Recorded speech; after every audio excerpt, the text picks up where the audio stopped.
Are you looking for a free open source accounting software?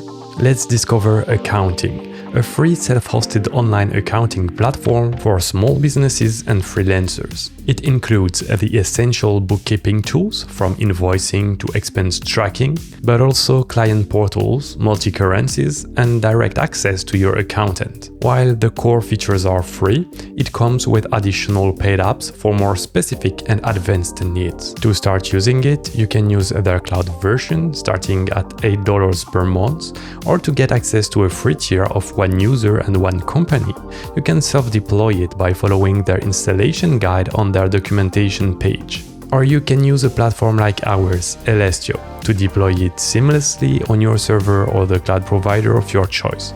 We handle the installation, backups, updates, and ongoing maintenance for you. To start using Akaunting on our platform, head to ls.io and click on Login.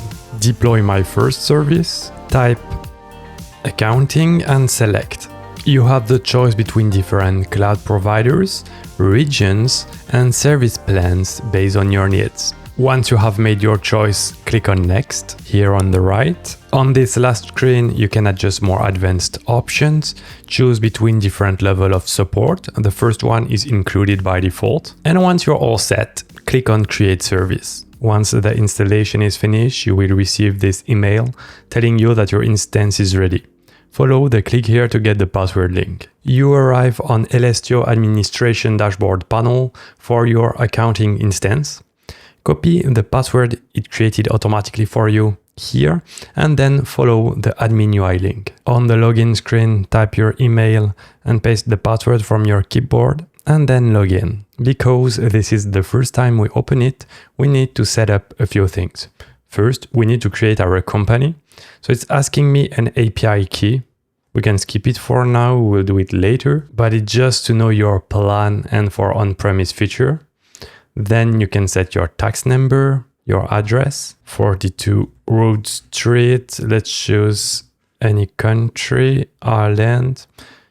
You choose when you start your financial year. Okay, we'll take the 1st January and add my logo. Open. Okay, perfect. We can save. Now we can choose what currencies we want to use. By default, it is set to US dollar, but what is very good with Akaunting is that it handles very nicely the different currencies and it handles multi-currencies. Click on New Currency. I will add Japanese yen.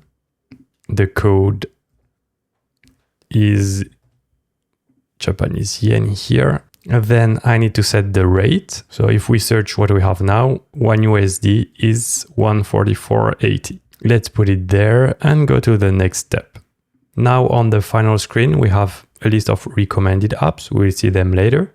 But first, we will follow what they do when we do create your first invoice. But it redirects me to the users list and that I need to set my API key. So, okay, let's do it. Click here to enter your API key. I don't have one yet, so we need to click here to get it. It redirects me to Akaunting. So first, let's see the different plans for the self-hosted version. Here we are. Here it's the different plans for the self-hosted on-premise version. And I guess this is the reason why they want an API key, is because if I don't have one, I would have the free one, which limits me to one company, one user, and one accountant, plus 1,000 invoices. While the others, which are either yearly subscriptions or lifetime prices, have increased limits. Okay, I will log in and get my API key. Okay, perfect. As soon as I'm connected, it created me an API key. I click and it's copied. Back to my instance, I'm able to paste my API key, save, and yeah, it redirects me to the marketplace. So now if we go back to the users on the top left, users, I don't have the warning anymore that I don't have an API key, so I'm able to invite users. By the way, the UI looks very good and you always have some kind of explanations.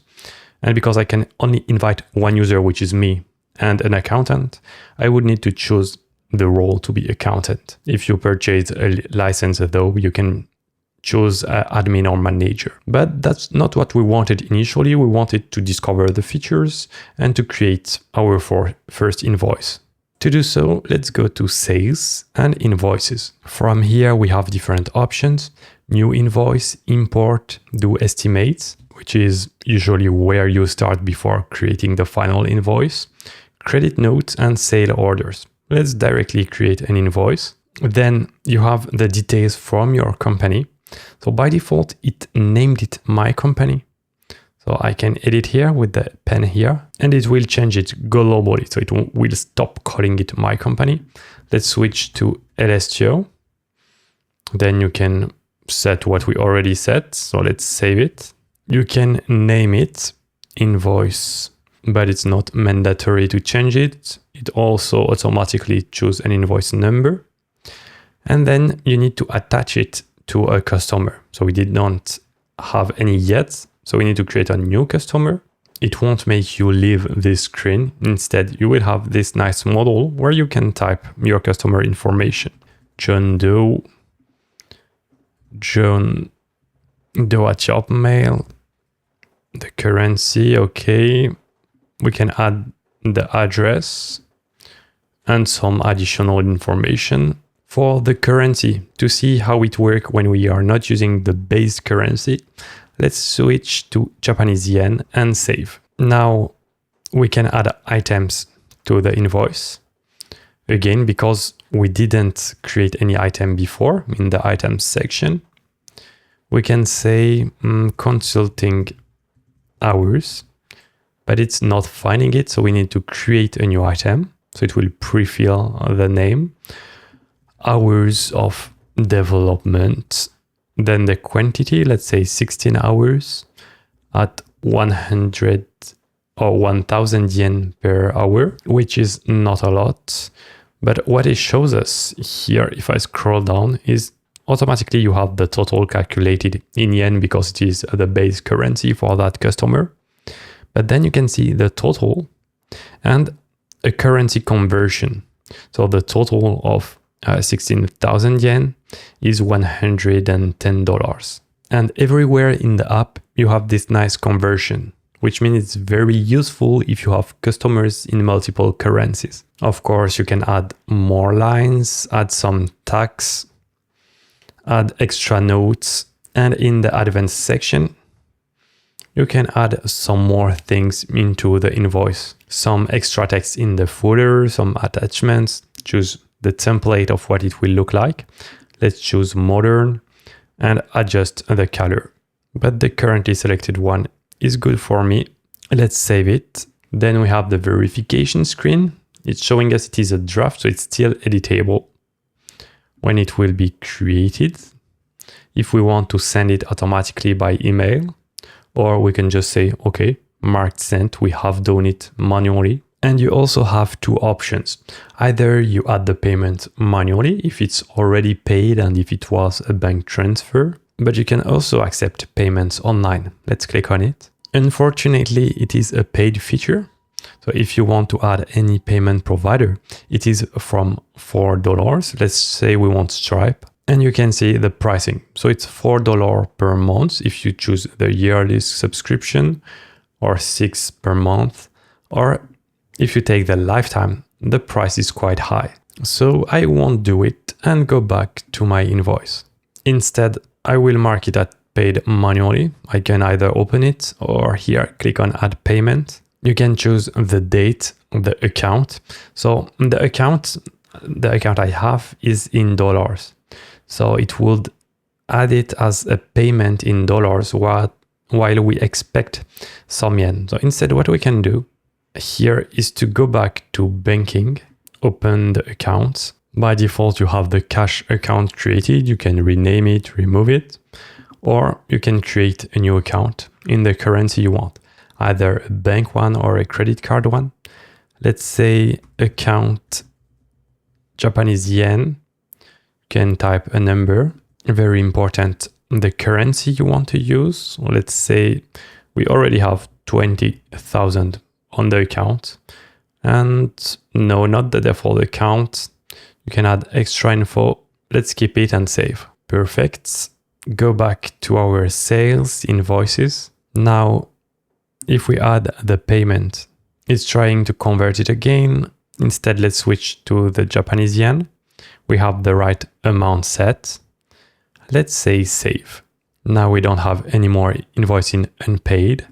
If we switch to all invoices, it appears nicely. And if we go back to our bank account, we can see that the total has been increased and we have the history of all the different transactions and transfer. Unfortunately, if we go to accounts and want to connect our bank here on connect your bank, and it's again redirecting us to another apps, which is pretty expensive, while the monthly subscriptions are only available if you are using the cloud version and not the self-hosted.